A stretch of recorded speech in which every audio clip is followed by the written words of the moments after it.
guys, it's Lindsay. Welcome back to the Wandering Reader. Today I'm going to be showing you my TBR for the Autumn Readathon. The Autumn Readathon runs from Saturday the 20th of October to Friday the 26th of October, so it's a week-long readathon again. It's crossing over a little bit with Speakathon, and I'm having a bit of a couple of weeks with readathons, but this is half term for me. I've got this week off of work, so I really wanted to participate, and I participated last year as well, and I really enjoyed it, so I figured I would do it again.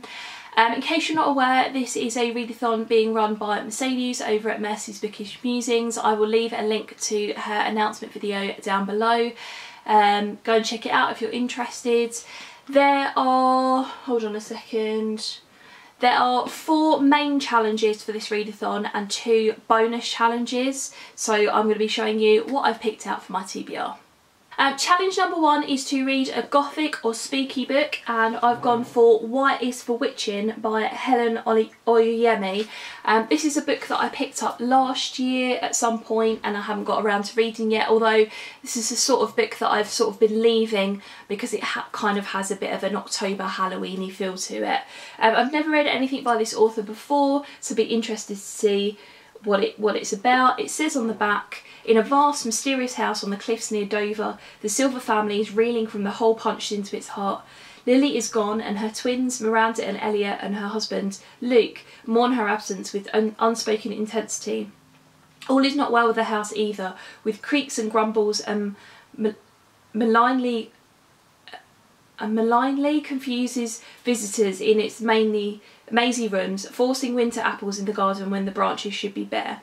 Generations of women inhabit its walls, and Miranda, with her new appetite for chalk and her keen sense for spirits, is more attuned to them than she is to her brother and father. When one dark night she vanishes entirely, the survivors are left to tell her story. So, perfect for this time of year. Not that long either. This is about just under 250 pages. Perfect for a readathon. I'll see what I think. Challenge number 2 is to read a non-fiction book that feels autumnal, and I'm going for H is for Hawk by Helen MacDonald. This is on my 5-star predictions TBR, and it's a non-fiction book that I've been meaning to get around to for quite a while. The colours on the cover scream autumn to me, and this is of course a nature non-fiction book, so it kind of had that kind of autumnal feel to it. This is basically about Helen's experience of raising a goshawk at the same time as grieving for her father, and it's won all sorts of awards and had lots and lots of acclaim, and it's high time that I read it. Challenge number 3 is to read a book set in read a novel set in a cold location, and I'm going to be reading The Tenderness of Wolves, and this is by Steph Penny. This is a book that I've had on my shelves probably the longest out of all of the ones that I currently have at home. So yeah, I really should read it. I read the first chapter of this as part of a try a chapter tag quite a while ago on my channel now. I ended up reading a different book for that, but I was quite intrigued by the opening chapter of this.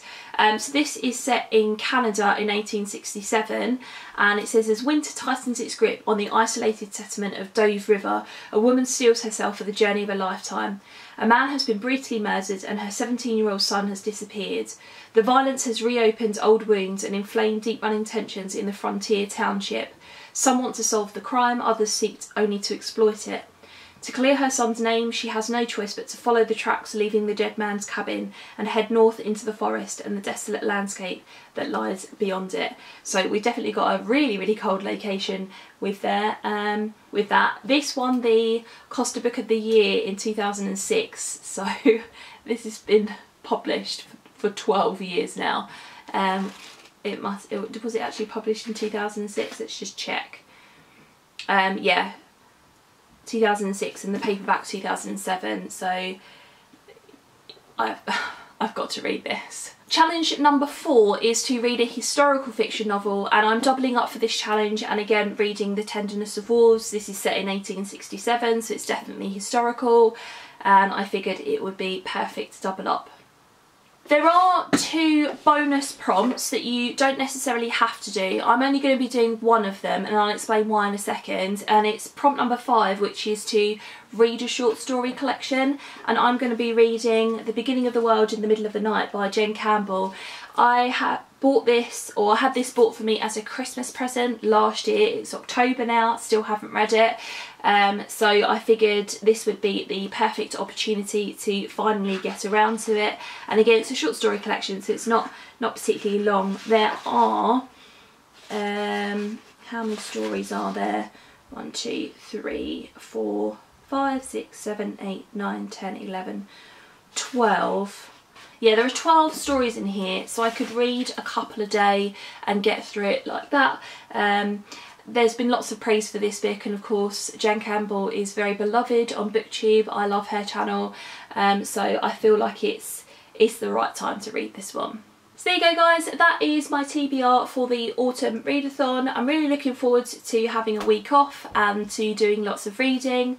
I'd love to have a chat with you in the comments below. Have you read any of these books? What did you think of them? And are you planning on participating in this readathon? If so, what's on your TBR? Thanks very much for watching guys, and I'll see you in my next video. Bye.